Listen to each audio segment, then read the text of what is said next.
Hazel did not know what a bridge was. It was simply another of Kihar's unknown words that he did not feel up to questioning. Despite his trust in Kihar and his respect for his wide experience, he felt still more disturbed as they came into the open. Clearly, this was some sort of a man place, frequented by man and therefore dangerous. A short way ahead was a road. He could see the smooth, unnatural surface stretching away over the grass. He stopped to look at it. At length, when he was sure there were no men anywhere near, he went cautiously up to the edge. The road crossed the river on a bridge about 30 feet long. It did not occur to Hazel that there was anything unusual about this. The concept of a bridge was beyond him. He saw only a line of posts and rails on either side of the road. Similarly, simple villagers who have never left their remote homes may not be particularly surprised by their first sight of an airplane. It is outside their comprehension. But their first sight of a horse pulling a cart may set them to pointing and laughing at the ingenuity of the fellow who thought up that idea. Hazel saw without surprise the road crossing the river. What worried him was that where it did go, there was only the narrow edge of short grass offering no cover. His rabbits would be exposed to view and unable to bolt except straight along the road itself.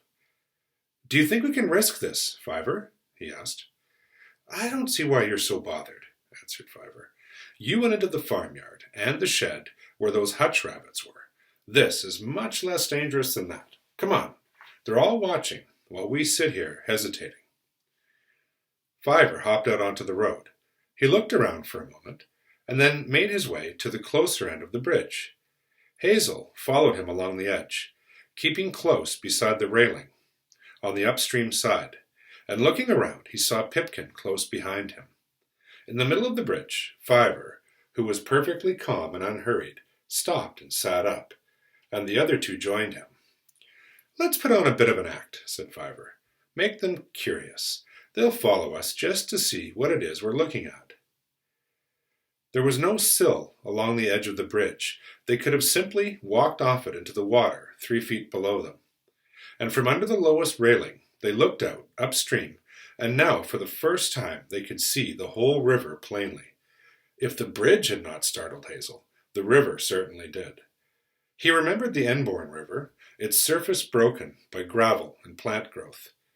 This river, the Test River, was weed-cut, carefully tended. It was a trout stream, and it seemed to him like a world of water.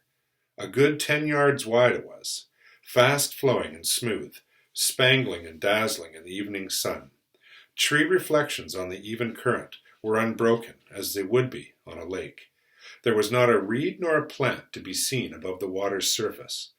And close by, under the left bank, a bed of crowfoot trailed downstream, the wheel-like leaves all submerged. But darker still, and almost black, were the mats of water moss, their thick masses motionless on the bed of the river, and only their trailing fronds waving slowly from side to side.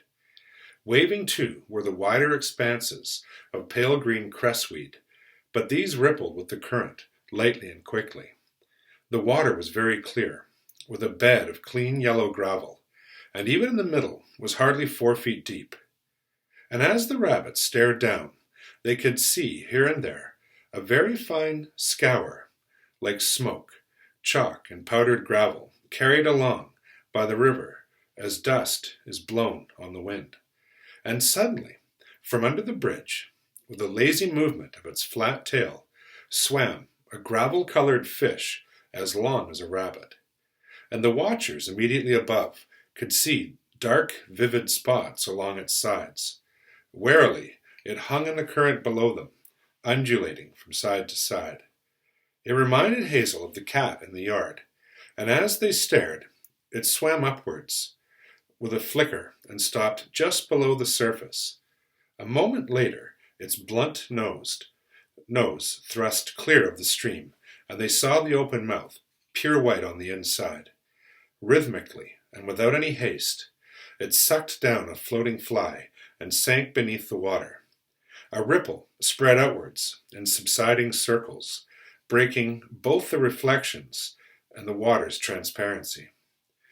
Gradually the stream grew smooth, and once more they saw the fish below them, waving its tail as it held its place against the current. "A water hawk," said Fiver. "So they hunt and eat down there too. Don't fall in, Leroux. Remember the story about Elarira and the pikefish." "Would it eat me?" asked Pipkin, staring. "There may be creatures down there that could," said Hazel. "What do we know? Come on, let's get across. What would you do if a Hurdudu came?" "I'd run," said Fiver, "like this," and he scurried off the further end of the bridge into the grass beyond. On this side of the river, undergrowth and a grove of great horse-chestnut trees extended almost down to the bridge. The ground was marshy, but at least there was plenty of cover, and Fiver and Pipkin began at once to dig some scrapes, while Hazel sat chewing pellets and resting his injured leg.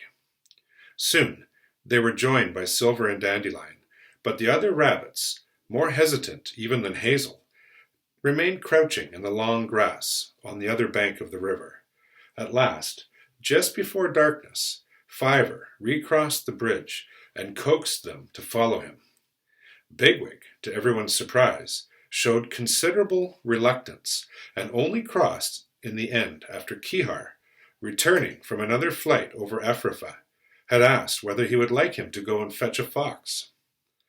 The night that followed seemed to all of them disorganized and dangerous. Hazel, still aware of being in man country, was half expecting either a dog or a cat, and although they heard owls more than once, no allele actually attacked them, and by the morning they were in better spirits. And as soon as they had fed, Hazel set them to exploring their surroundings. It became even more plain that the ground near the river was too wet for rabbits. Indeed, in places, it was almost a bog. Sedges grew there, pink, sweet-scented valerian, and drooping water ravens. Silver reported that it seemed drier up in the woodlands, further from the bank, and at first Hazel had the idea of picking a fresh spot to dig again. But presently the day grew so hot and humid that all activity stopped. The faint breeze vanished. The sun drew up a torpid moisture from the watery thickets, and the smell of watermint filled the air, and the rabbits crept into the shade under any cover that was offered. And long before Nefrith, all the rabbits were drowsing in the undergrowth. It was not until the dappled afternoon began to grow cool again that Hazel woke suddenly to find Kihar beside him. The gull was marching from side to side with short, quick steps and pecking impatiently into the long grass. Hazel sat up quickly. "What is it, Kihar? Not a patrol?" No, it's all fine for sleep like bloody owls. Maybe I go to Pigwater. Mr. Hazel, you getting mudders now soon. What for wait now?" "No, you're right, Kihar. We must start now. The trouble is, I can see how to start, but not how to finish." Hazel made his way to the grass, and he woke the first rabbit he found, who happened to be Bluebell, and sent him to fetch Bigwig, Blackberry, and Fiver. When they came, he took them to join Kihar on the short grass of the river bank. "This is the problem, Blackberry," he said. "You remember that when we were under the down that evening, I said we will have to do 3 things. Get the does out of Ephrafa, break up the pursuit, and then get right away so they wouldn't find us. This plan you've thought up is clever. It can do the first 2 things all right. I'm sure of that. But what about that last one? These Ephrafian rabbits are fast and savage. They'll find us if we're to be found, and I don't think we can run away faster than they can follow us, especially with a group of does who've never been out of Ephrafa before. We couldn't possibly stand and fight them to the finish. We're too few. And on top of that, my leg seems to be bad again. So what's to be done?" "I don't know," answered Blackberry, "but obviously we shall need to disappear. Could we swim this river? There's no scent to follow then, you know." "It's too swift," said Hazel. "We'd be carried away. But even if we did swim it, we could not count on not being followed, From what I've heard of these Afrafans, they'd certainly swim that river if they thought we had. What it comes to is this, is that with Kihar to help us, we could break up the pursuit while we're still getting the does out. But they'll know which way we've gone, and they won't leave it at that. No, you're right. We're going to have to vanish without a trace, so that they can't even track us. But how? I don't know, said Blackberry again. Shall we go up that river a little ways and have a look at it? Perhaps there's something we could use for a hiding place. Could you manage that with your leg? Well, if we don't go too far, replied Hazel. Can I come, Hazel-Ra? Asked Bluebell, who had been waiting a little ways off. Yes, all right, said Hazel good-naturedly, as he began to limp along the bank upstream. They soon realized that the woodlands on this bank was lonely, thick, and overgrown, denser than the nut trees and bluebell woods of Sandalford Warren, and several times they heard the drumming of a great woodpecker, the shyest of birds.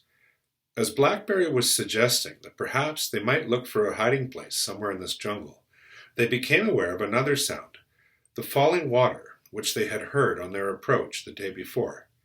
And soon they reached a place where the river curved around in a bend from the east, and here they came upon the broad, shallow falls.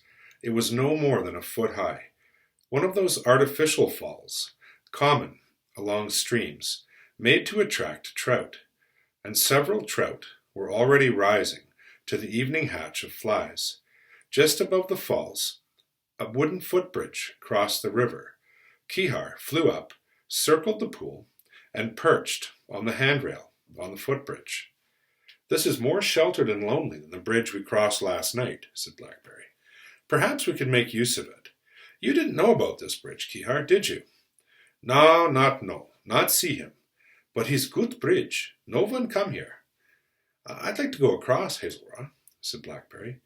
Well, Fiver's the rabbit for that, replied Hazel. He simply loves crossing bridges. You carry on. I'll come along behind you, with Bigwig and Bluebell. The 5 rabbits hopped slowly along the planks, their great sensitive ears full of the sounds of falling water. Hazel, who was not sure of his footing, had to stop several times, and when at length he reached the further side, he found that Fiver and Blackberry had already gone a little way downstream below the falls, and were now looking at some large object sticking out from the bank. At first he thought that it must be a fallen tree trunk, but as he came closer, he saw that although it was certainly made from wood, it was not round, but rather flat or nearly flat with raised edges. Some man thing. And he remembered how once long ago, sniffing through a farm garbage heap with Fiver, he had come upon a similar object that was large, smooth, and flat, which had in fact been an old door. It had been of no use to them, and they had left it alone, and his instinct was to leave this alone too. One end of this thing was pressed into the river bank, but along its length it diverged, sticking out into the stream, and there were ripples around it, for under the banks the current of the river was as swift as it was in the midstream, on account of all the weed cutting. As Hazel came nearer, he saw that Blackberry had actually climbed onto the thing. His claws made a faint hollow sound on the wood, which indicated water underneath it. Whatever it might be, the thing did not extend downwards to the ground. It was lying on the water. "What are you doing, Blackberry?" he said, rather sharply. "Food," replied Blackberry. "Flayrah, can't you smell it?" Kihar had landed on the middle of the thing and was snapping away at something white. Blackberry scuttled along the woods towards him and began to nibble at some kind of green stuff. And after a little while, Hazel also ventured onto the wood and sat in the sunshine, watching the flies on the warm, varnished surface, sniffing the strange river smells that came up from the water.